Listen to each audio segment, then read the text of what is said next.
Agora, a gente chegou no ponto crítico da nossa aula. O ponto crítico que eu digo é porque é o ponto mais difícil um pouco, mas também é o ponto mais importante. Beleza? Essas primeiras questões aí, essas primeiras 3 questões, elas foram questões mais de interpretação, né, no gráfico. Depois foi uma questão de ordem de reação. A gente tem a lei de velocidade, a lei de velocidade já foi fornecida, então é fácil em calcular a ordem de reação. E a primeira questão lá foi verificando a questão da lei de velocidade quando eu tenho um aumento de concentração dos reagentes, tá?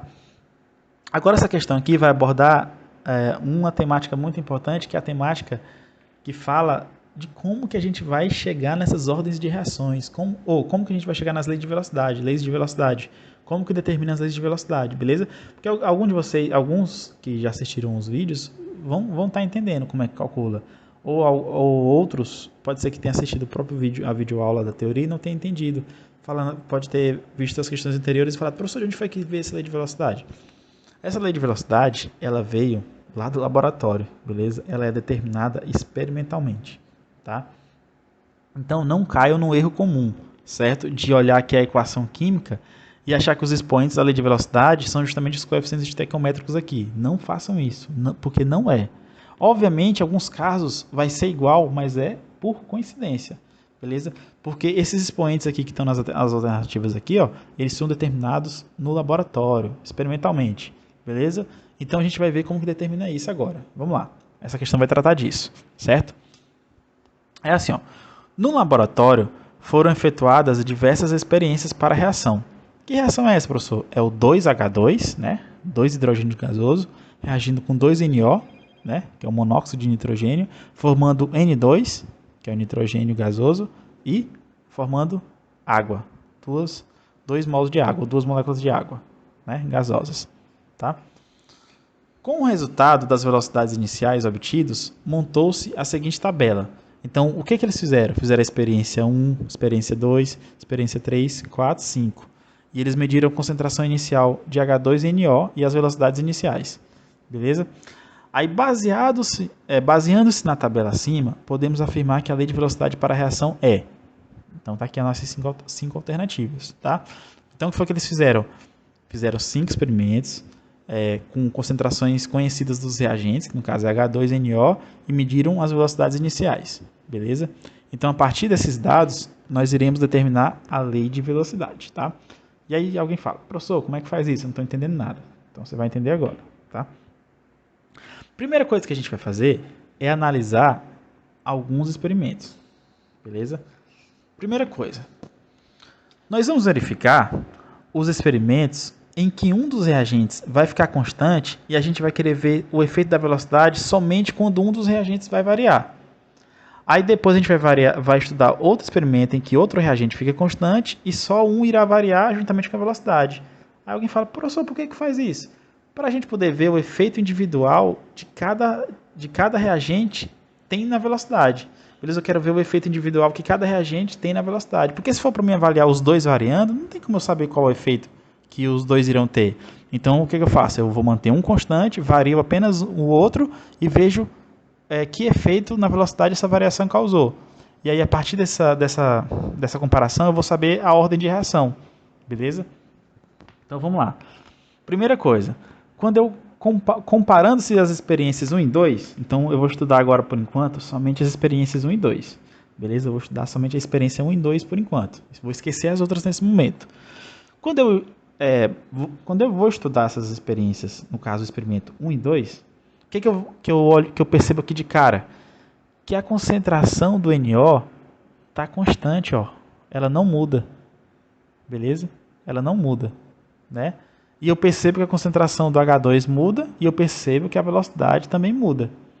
Beleza? E aí tem duas maneiras de fazer esse tipo de questão, gente. É olhando aqui a tabela e já interpretando direto. Se você criar um hábito de fazer muitas questões disso aqui, você acaba criando esse hábito, ficando habilidoso, olhar somente a tabela e já sacar na hora a proporcionalidade aqui, a relação proporcional que existe.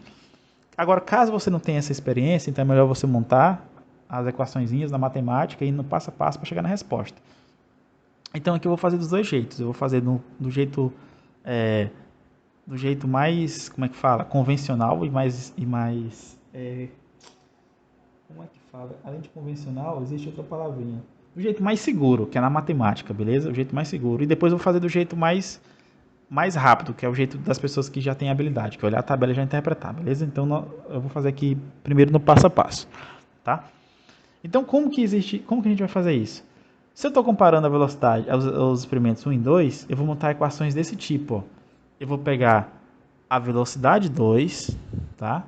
Vou pegar a concentração do H2 para a velocidade 2, que é aqui, ó, 0,2, então estou pegando essa velocidade 2, né? Vou pegar a concentração do H2, né? E vou pegar a concentração do NO, que é 0,1, tá aqui. E aí, alguém fala, professor, por que você colocou expoente X e expoente Y? Porque eu não sei a ordem de reação, tá? É justamente o que eu estou querendo descobrir, essa ordem para eu poder chegar na lei de velocidade, eu não sei. Então, se eu não sei, são incógnitas. Então, por isso que eu coloquei X e Y, beleza? E aí eu vou lá no experimento 1, também faço a mesma coisa. No experimento 1, eu pego a concentração do H2 para o experimento 1, tá aqui, ó, é 0,1. Concentração do NO para o experimento 1, também é 0,1, beleza? E aí eu coloquei. Então, o que foi que você fez, professor? Eu peguei apenas o experimento 1, a lei de velocidade para o experimento 1 e dividi pela lei de velocidade do experimento 2, tá? Aliás, desculpa, gente, é o contrário. Eu peguei a lei de velocidade do experimento 2 e dividi pela lei de velocidade do experimento 1. Aí alguém fala, professor, por que você dividiu? Porque eu estou trabalhando justamente com o experimento 1 e com o experimento 2, beleza? Por isso que eu dividi a lei de velocidade do experimento 2 para a lei de velocidade do experimento 1, beleza? A gente fez essa divisão, tá? E aí vocês vão ter que entender como que monta aqui, beleza? Como que monta?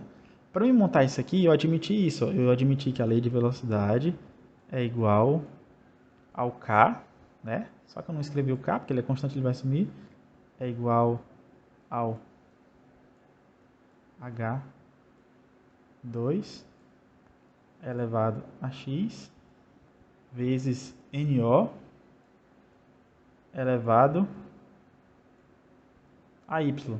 Então, para me escrever essas expressões aqui, ó, essas duas expressões que eu estou marcando agora, eu admiti que a lei de velocidade é essa, tá? E aí eu pego concentração do H2 para o experimento 1, é quem? Tá aqui, ó, 0,1. Por isso que apareceu 0,1 aqui, ó. Concentração do NO no experimento 1 é 0,01 também, por isso que está aqui. Concentração do H2 no experimento 2 é 0,2, por isso que tem 0,2 aqui. Concentração do NO no experimento 2 é 0,1, por isso que está 0,1 aqui. Beleza? E eu repeti x, y e repetir x e y também no denominador. Então, vocês precisam aprender a montar esse tipo de equação, beleza?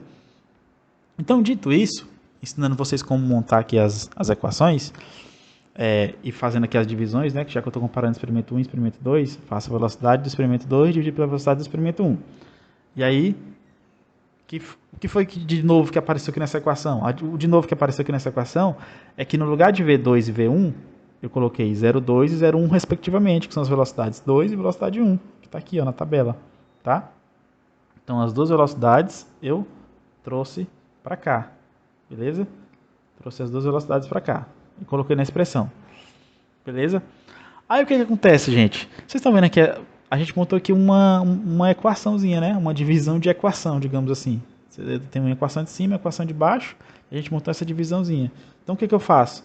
Ó, toda vez, isso aqui você sabe mais do que eu, toda vez que existir um termo no numerador igual a um termo no numerador, sendo que as equações estão multiplicando, então vou fazer o que com esses dois termos? Vou cortá-los. Então eles irão ser cancelados. Beleza? Depois que eles forem cancelados, vai sobrar o quê? Vai sobrar só isso, ó. 0,2 é igual a 0,2 é igual a 0,2 elevado a x e 0,1 é igual a 0,1 elevado a x, tá? Quando eu faço 0,2 desse lado dividido por 0,1, eu vou chegar em 2. Quando eu faço 0,2 do outro lado dividido por 0,1, também chego em 2. Só que no caso, é elevado a x, né? A gente só fez dividir, chegou no elevado a x, tá? E aí, gente, a gente chegou na famosa, que eu acho que vocês já estudaram, né? Na famosa equação exponencial, né? São as equações exponenciais. Mais uma vez, ó. As equações exponenciais, elas têm essa cara aqui, ó. E toda vez que não aparece nada aqui do lado do 2, significa que ele é elevado a 1, né? 2 elevado a 1 é 2, beleza? Então, para mim resolver essas equações exponenciais, o que eu faço? Eu corto o 2, corto esse 2, então vai ser x igual a 1. beleza? Então, por isso que vai aparecer aqui, ó, x igual a 1, beleza? Eu cortei as bases e igualei os expoentes, tá? É as nossas equações, a famosa equação exponencial, tá? Então, significa o que, professor? Esse x igual a 1? Significa que aqui na minha lei de velocidade, ó, esse x aqui, ó, ele vai ser quem? Vai ser 1. Então, como eu não estou analisando o NO por enquanto, na minha lei de velocidade parcial aqui, não vai aparecer nada do NO, porque eu não estou analisando o NO, ele foi cancelado aqui, ó. Então, a minha lei de velocidade parcial vai ser igual ao quê? Vai ser K vezes concentração de H2 elevado a 1. De onde foi que veio 1? Foi o 1 que eu acabei de achar aqui, beleza? Ou também a minha lei de velocidade parcial pode ser escrita como K vezes H2, somente H2, tá? Então, o 1 aqui ele não vai aparecer porque ele é muito comum a gente colocar, deixar ele oculto, né? Com todo número natural, quando não aparece nenhum expoente, porque ele é elevado a 1, então a gente tem essa opção de deixar ele oculto, sim ou não. Beleza? Então a nossa lei de velocidade parcial foi calculada aqui para o H2. Beleza? Aí, por exemplo, a gente já poderia cancelar alguma alternativa aqui? Poderia, ó. Poderia cancelar a letra B, tá? Aí a letra A poderia ser ela? Poderia, porque a gente já tem a lei de velocidade parcial. Poderia ser a letra C? Poderia. Poderia ser a letra D? Não. Por que não pode ser a letra D? Porque aparece um 2 aqui, ó, no expoente do H2, e lá no expoente do H2 eu descobri que é 1. Então a letra D também não pode ser, então já corto. Beleza? Pode ser a letra E? Pode, porque não aparece nada aqui, então significa que tem 1. Então as questões que estão vivas ainda, as alternativas que estão ainda na jogada aqui, seria a alternativa A, a alternativa C e a alternativa E. Tá? Então vamos trabalhar agora com o NO para a gente descobrir qual alternativa que é a correta, beleza? Vamos lá. Para o NO, eu vou trabalhar o seguinte, eu vou comparar o experimento 1 e 3, beleza? Alguém fala, professor, por que você vai comparar o experimento 1 e 3? Porque eu quero ver o efeito do NO, qual o efeito que o NO tem na velocidade quando a concentração de H2 é constante, porque agora eu quero estudar o NO, então onde que a concentração de H2 é constante? No experimento 1 e no experimento 3. Por quê? Porque ele está 0,1 no experimento 1 e 0,1 no experimento 3. Então a concentração de H2 aqui não varia. Só quem vai variar é a concentração de NO. Então coloquei até a marcação para a gente ver, ó. Beleza? Então agora eu vou estudar o experimento 1 e 3 justamente por isso, porque a concentração de H2 não varia. E aí eu vou ter somente o efeito do NO no meu estudo aqui. Beleza? E aí a gente vai montar as equações do mesmo estilo, ó. Como eu estou trabalhando com o experimento 3, eu vou colocar V3 é igual a 0,1 elevado a x vezes 0,2 elevado a y. V1 é igual a 0,1 elevado a x vezes 0,1 elevado a y. Beleza? Então o que foi que eu fiz? Só fiz somente pegar aqui os dados do experimento 1 e do experimento 2 e coloquei aqui nas minhas equações. Beleza? É isso, tá? E aí de novo. Aí agora o que foi que eu fiz? Peguei o V3. Quem é o V3? É a velocidade do experimento 3, que é quanto? 0,4. Tá aqui. Quem que é o V1? Velocidade do experimento 1. Vale quanto? 0,1. Tá aqui, ó, 0,1. Então tá aqui, ó, 0,1. Beleza? E aqui são as concentrações de H2NO dos respectivos experimentos, tá? E aí cai na mesma ideia, ó. Ó, numerador, que é a concentração do H2, é igual à concentração do H2 no denominador. Por quê? Porque eu não falei que eles são constantes? Se eles são constantes, são iguais, então eu vou cortar. Beleza? Cortei. Então vai me sobrar o quê? 0,4 igual a 0,2 elevado a x. Beleza? Vai sobrar somente isso. Tá? Outra coisa que a gente vai ver aqui. Deixa eu ver. Ah, não. Beleza? Ficou faltando o denominador. Tá? Então eu só fiz repetir aqui a nossa equação já com os cortes aqui que eu fiz na concentração do H2. Tá? Então sobrou isso. E aí quando você faz as divisões individuais, né, 0,4 dividido por 1 e 0,2 dividido por 1, por 0,1, ficou confuso. Ó. Quando eu faço 0,4 dividido por 0,1 e faço 0,2 dividido por 0,1, eu vou chegar nesses valores aqui. Ó. Vou chegar em 4 e vou chegar em 2. Né? 0,4 dividido por 0,1 é 4. 0,2 dividido por 0,1 é 2. Então eu vou chegar nessa expressão aqui. Ó, 4 igual a 2 elevado a y. Beleza? Só que 4 é igual ao quê? 4 também é 2 elevado a 2, né? Todo mundo sabe, né? Que 2 elevado a 2, lá da potência, é 4. Então 4, que apareceu aqui, eu posso escrever ele como sendo 2 elevado a 2. Beleza?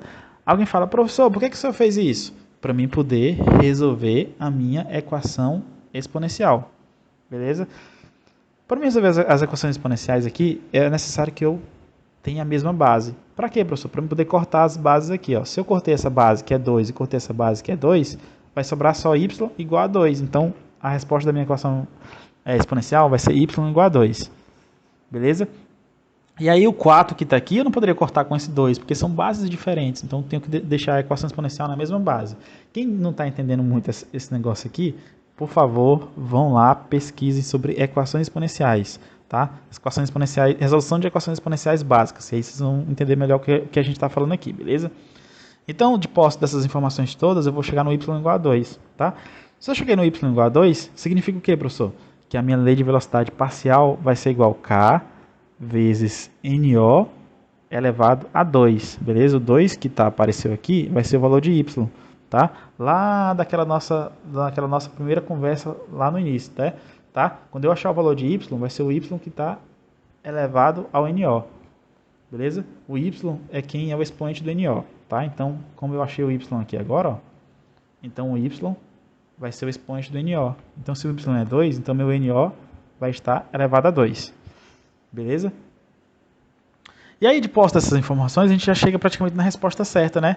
Eu vou ter a minha lei de velocidade, quando eu junto as duas velocidades parciais que eu acabei de achar, vai ser o quê? Vai ser K, né? Igual ao H2, né? K igual ao H2, que a gente já achou lá na primeira resolução, que o H2, o X valia 1, né? Então vai ser H2 vezes o NO elevado a 2, né? Que foi justamente essa. Eu só fiz de juntar as leis de velocidades parciais, que eu achei lá na primeira resolução e achei agora na segunda. Juntei as leis de velocidades, cheguei na lei de velocidade global. Então, a nossa resposta certa aqui, nossa resposta correta seria letra E, beleza? Quando a gente junta as duas resoluções, tá? E aí alguém poderia falar, professor, eu estou vendo aqui que a experiência 5, que a experiência 1 e a experiência 5, o H2 também está constante. E se eu quisesse fazer minhas contas usando essa experiência aqui, para achar o expoente do NO, eu poderia fazer isso, professor? E a resposta é o quê? Sim, você pode. Fica no livre-arbítrio. Beleza? Para você escolher o experimento que você quiser. Tá? Então, a gente vai fazer aqui agora, eu vou mostrar para vocês agora como que seria eu escolher um experimento 1 em 5. Vamos ver se a gente consegue chegar na mesma resposta para o NO? Vamos ver. Tá? Então, comparando essas experiências 1 em 5, tá? Então, vou trabalhar com 1 em 5, tá? No 1 em 5, vocês percebem que o H2 permanece constante, ó. No experimento 1, a concentração de H2 é 0,1, e no experimento 5, a concentração de H2 também é 0,1, beleza? Só quem vai variar é a concentração de NO e a velocidade, tá? E aí eu vou de novo montar o mesmo esquema, beleza? Só que agora eu vou estar trabalhando com o experimento 5, né? Então, eu vou dividir lá a linha da lei de velocidade para o experimento 5 pela linha da lei de velocidade do experimento 1. Tá? Fiz aí, coloquei os valores das concentrações, bonitinho. E aí, agora eu coloquei o valor das velocidades, tá? Os valores das velocidades. Quem quer o V5? Tá aqui, ó, 0,9. Quem quer o V1? Tá aqui, ó, 0,1. Tá aqui, ó, beleza? E aí, aqui estão as respectivas concentrações. Aí, de novo, concentração do H2 é igual a concentração do... A concentração do H2 no experimento 5 é igual a concentração do H2 no experimento 1. Por quê? Porque ele está constante, não varia. Então, se serão iguais, eu vou poder cancelar. Beleza? Cancelei, bonitinho. Então, aqui eu estou repetindo, né? Velha matemática, repetir. Né? Depois que fiz o cancelamento das concentrações de H2. E aí, vou ter o quê? Vou ter 0,9 dividido por 0,1 dá 9. 0,3 dividido por 0,1 dá 3. Só que 3 elevado a quê? A y. Só que o 9, ele também pode ser escrito como sendo 3 ao quadrado, né? Todo mundo sabe que 3 vezes 3 é 9. 3 ao quadrado é 9. Né? E aí, o professor cometeu um erro grave, né? Ele colocou 2 elevado a y, não é 2 elevado a y, desse lado é 3 elevado a y. Né? Desculpa aí, pessoal, foi falha técnica. Beleza? Então, a gente tem essa equação aqui, certo? Ó, 9 é igual a 3 elevado a y. Só que quem é 9? É 3 ao quadrado, igual a 3 elevado a y. Beleza? E aí o 3 aqui, ó, corto com esse 3 aqui, vai sobrar somente y igual a 2, né? Então, meu y aqui vai ser o quê? Igual a 2, certo? Consequentemente, a minha lei de velocidade vai ser K igual... A lei de velocidade vai ser V igual a K vezes concentração de NO elevado ao quadrado. Por que concentração de NO elevado ao quadrado? Porque esse 2 é justamente o Y, que a gente acabou de achar. Então você percebe que a lei de velocidade aqui parcial por NO foi igual a que eu acabei de achar anteriormente, quando eu utilizei apenas o experimento 1 e 3. Tá? Então fica livre para você utilizar o experimento que você quiser. Tá? A única coisa que você precisa ter noção e ter muito cuidado é saber quem que você está calculando. Se eu estou calculando no experimento 1 e 5, eu estou vendo que a concentração do H2 está constante. Se ela está constante, o valor da minha incógnita que eu vou achar aqui é somente o efeito da variação do NO dentro da velocidade. Então vai ser a ordem de reação somente para o NO. Beleza? Então vocês precisam ter cuidado. E aí, de posse disso, quando eu faço a junção aí das minhas leis de velocidade lá do H2 que eu achei que era 1 e do NO que eu achei que era 2, de novo, eu vou chegar na resposta letra E. Beleza? Que é a minha lei de velocidade. Aí eu poderia ainda perguntar para vocês, qual a ordem de reação para essa reação aqui? Qual a ordem de reação global? Seria o quê? A ordem de reação aqui seria o quê? Seria 3. Né? Por que é 3, professor? Porque tem um 2 aqui e tem um 1 aqui elevado ao H2. Ó, tem 1. Então, 1 mais 2, 3. Então, a ordem de reação aqui seria 3. Beleza? Então, já pegamos aí outra informação aí importante. Tá?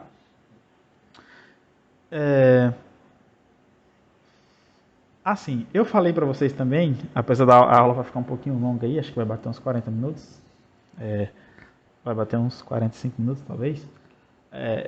Eu falei para vocês que ia explicar para vocês no passo a passo, mas também explicar para vocês de uma maneira prática, como que as pessoas fazem quando já tem uma certa habilidade, tá? Vamos ver como que as pessoas fazem, tá? Sem precisar fazer conta, só olhando a tabela, vamos lá. Comparando esse experimento 1 e 2, o que eu percebo? Comparando o experimento 1 e 2, que quando a concentração de NO está constante, ó, 0,1 e 0,1, e eu dobrei a concentração de H2, eu dobrei a velocidade. Se eu dobro a concentração de H2 e dobro a velocidade, significa que a velocidade é diretamente proporcional ao H2. Então, essa reação aqui seria de velocidade proporcional ao H2, então seria de primeira ordem para o H2. Beleza? Então, quando eu dobro a concentração de H2, eu dobro a velocidade. Então elas são diretamente proporcionais. Então a ordem de reação aqui somente para o H2 é 1, porque quando um dobra, quando um aumenta, o outro também aumenta, beleza? Já quando eu comparo as experiências 1 em 3 e 1 em 5, eu percebo um fator interessante, ó. Quando eu mantenho constante a concentração de H2, só para o experimento 1 e experimento 3, que eu vou analisar agora, ó, mantive constante a concentração de H2, ó, 0,1 e 0,1. Tá? E aí o que acontece? A minha concentração de HO, ela dobra. A concentração de NO, ela dobra. Ela sai de 0,1 e vai para 0,2. E a minha velocidade, ela quadruplica. Então, quando uma coisa dobra e a outra quadruplica, quer dizer que a outra coisa está elevada ao quadrado. Né? Se eu dobrei aqui uma propriedade e a outra aumentou por um fator 4, quadruplicou, significa que aquela outra propriedade aumentou por um fator 4. Beleza? Então, quando eu vou para o experimento 1 e vou para o experimento 5, eu vou de novo, mantenho constante a concentração de H2, está constante, é 0,1 e 0,1. E aí para o NO, eu tenho 0,1 e 0,3. Então a minha concentração de NO, ela triplicou. E a minha velocidade, ela saiu de 0,1 e veio para 0,9. Então ela aumentou por um fator 9, né? Então, o que acontece? Eu tripliquei aqui um valor e a minha outra grandeza, ela aumentou por um fator elevado a 9, então significa que ela aumentou ao quadrado, né? Se eu tripliquei uma coisa e a outra aumentou por um fator 9, eu estou elevando ao quadrado. Então, sem fazer matemática nenhuma, a gente chega nessa interpretação, que a velocidade ela é diretamente proporcional ao quadrado de NO, beleza? E aí você montaria as equações aqui e chegaria na lei de velocidade correspondente à letra E, tá? Só com base nessa interpretação rápida, beleza? Mas por enquanto, já que vocês estão começando a fazer essas questões aqui agora, estão vendo esse assunto pela primeira vez, então, para a maioria de vocês, eu aconselho que façam através do primeiro módulo lá, na matemática. E como tem lá na videoaula também, tá? No passo a passo, devagarzinho na matemática. Aí, quando vocês estiverem mais habilidosos, que tiverem resolvido mais questões, aí vocês passem para esse segundo modo aqui, tá? Que é o modo mais rápido, certo? E aí, para finalizar a nossa aula, para não ficar muito extensa aí para vocês também, ficar um vídeo muito cansativo, vamos resolver aqui a nossa última questão, lá do Cefet de Minas Gerais, tá? Que trata de cinética. Ela fala assim, ó.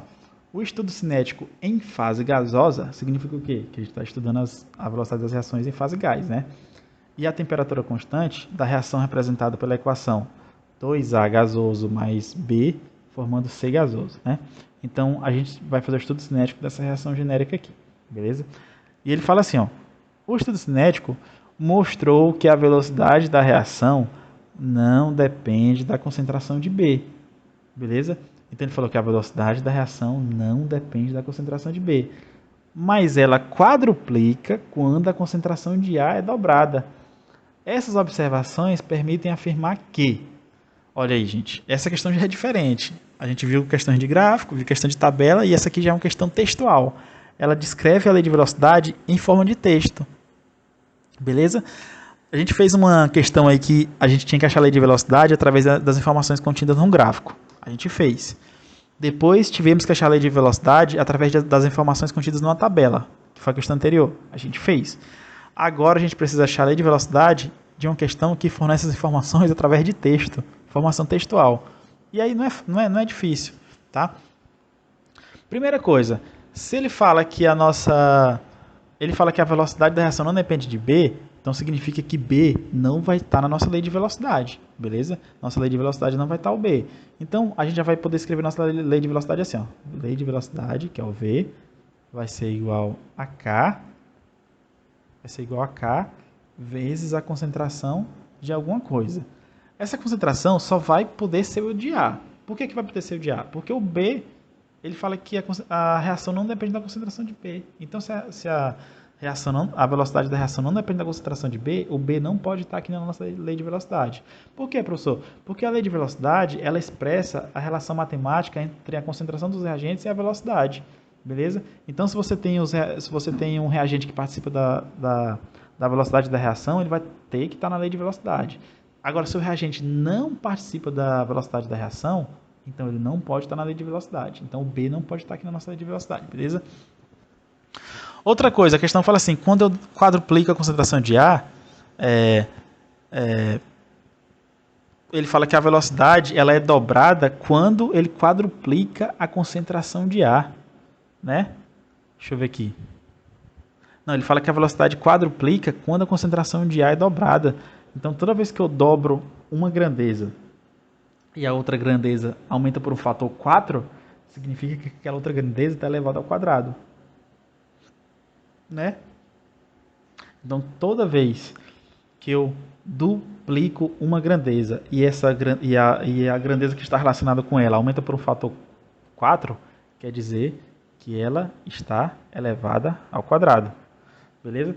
É como se fosse assim, ó. Se eu tenho 1, e tenho 2.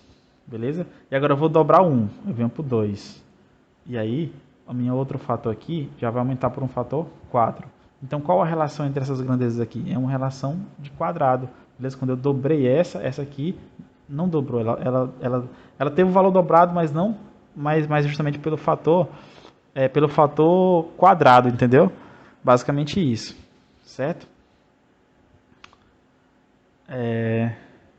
Eu não sei se esse foi o melhor exemplo aqui para vocês. Deixa eu ver se eu procuro outro. Tá? É como se fosse assim,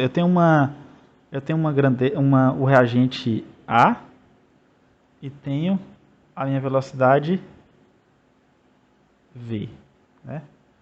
E tenho a velocidade V. Agora eu vou ter o reagente 2A, que eu estou dizendo que eu dobrei, reagente 2A, e a minha velocidade não vai ser mais V, ela vai ser o quê? 4V, porque ela quadruplicou. Beleza? Ela quadruplicou. Tá? Então é como se aqui fosse o 2 elevado a 2V. Tá? Então a gente tem uma relação de quadrado. Tá? A gente tem uma relação exponencial aqui. Tá? Então quando eu dobro uma grandeza e a outra aumenta por um fator 4, significa que a gente tem uma relação ao quadrado, uma relação exponencial. Então, de posse dessas informações, eu posso escrever que a minha lei de velocidade vai ser V é igual a K vezes A elevado a quem? Ao quadrado. Tá? De posse das informações que foi mostrado aqui para mim. Beleza? E aí, agora que a gente já conseguiu chegar na lei de velocidade, a gente vai fazer o que agora? Vamos analisar as alternativas, tá? Para a gente chegar aqui na alternativa correta. É óbvio que quando você bate o olho, você já vê que a expressão da velocidade para a reação é V igual K vezes A elevado a 2. Então você já vê que a letra B de cara, não tem erro, letra B, morreu. Só que a gente vai analisar aqui as outras alternativas para ver se a gente consegue aprender alguma coisa com as outras alternativas. Tá? Primeira coisa, ele fala que a conversão de A em C independe de B. Não. O que independe de B é a velocidade. Mas para você formar B, para você formar o C, B está aqui nos reagentes, então ele participa da reação. Então, para você formar a conversão de A em C, ela depende sim de B, porque o B está nos reagentes, então o B tem que reagir com A para formar o C. Então, a conversão de A em C depende sim de B. O que não depende de B é a velocidade da reação. Então, cuidado. Beleza? Então, cuidado. Essa questão aqui está errada. Tá? Porque B, a conversão de A transformando-se em C, depende sim da participação de B. Se não tiver B aqui nos reagentes, não tem reação. Então, C não será formado. Então, está errado. A reação considerada ocorre em apenas uma etapa. Não. Tá? Isso aqui a gente vai estudar mais na frente. Possivelmente a gente vai estudar na frente quando a gente estivermos falando de mecanismo de reação. Tá? Então, tem reações que acontecem em uma única etapa. São as reações elementares. Aqui não vai acontecer porque a gente tem duas moléculas de A reagindo com B para formar C. Então, essa reação, possivelmente, a gente não tem reações trimoleculares, elas acontecem em apenas uma etapa. Geralmente, a gente tem uma molécula de A se encontrando com B, formando AB. Depois, essa molécula AB vai encontrar outra molécula de A em outra etapa para poder formar C. Então, geralmente, essas reações que têm 3 moléculas aqui nos reagentes, elas não ocorrem em uma única etapa, elas ocorrem em mais de uma etapa. Tá? Então, essa reação considerada ocorre em apenas uma etapa? Não, a reação é errada. Tá? Reação em uma etapa são apenas as reações elementares que você tem 2 reagentes. Uma molécula de reagente reagindo com outra molécula, acontece o choque e aí forma o produto. Aqui não, nos reagentes a gente tem 3 moléculas, tem 2A mais o B. Tá? Então, dificilmente, até por questão de probabilidade, dificilmente a gente vai ter um choque efetivo dessas 3 moléculas ao mesmo tempo, lá no recipiente que estão estudando. Tá? Outra coisa, a constante de velocidade independe da temperatura? Não. A constante de velocidade ela depende da temperatura. A gente vai estudar isso aqui também mais na frente, tá? A constante de velocidade depende da temperatura. Se você varia a temperatura, a constante de velocidade também irá variar. Então está errado. E a substância representada por B tem a função de catalisador? Não. Catalisador são espécies que são utilizadas para acelerar as reações químicas, tá? E geralmente elas aparecem na reação no início e no final da reação ela é recuperada, tá? Você tem uma reação química, você joga um catalisador, ela acelera a velocidade e no final ela é recuperada nos produtos. Então, a espécie B ela não é um catalisador. Por quê? Porque ela aparece aqui nos reagentes, mas nos produtos ela não apareceu de novo. Tá? Então, ela não sumiu. Aliás, então ela foi transformada. Então, o catalisador, na verdade, ele não é transformado. Ele é apenas usado para acelerar a reação e no final ele aparece novamente, ele é recuperado. Então, o nosso B aqui não tem a função de catalisador. Ele tem a função de reagente mesmo, ele está reagindo ali. Beleza? Então, fechou aí 50 minutos de aula. Beleza? Com essas questões aí. Espero que vocês possam tá assistindo o vídeo aí com calma. E mais uma vez, quem não conseguiu entender aqui de cara, por favor, assistam novamente, pesquisem. Tem muito material sobre cinética química na internet. E qualquer coisa, me mandem mensagem que a gente pode conversar sobre essas questões aqui, tá? Forte abraço aí para todos vocês. Bom final de semana para quem está assistindo esse vídeo sexta-feira, obviamente. E até a próxima. Valeu!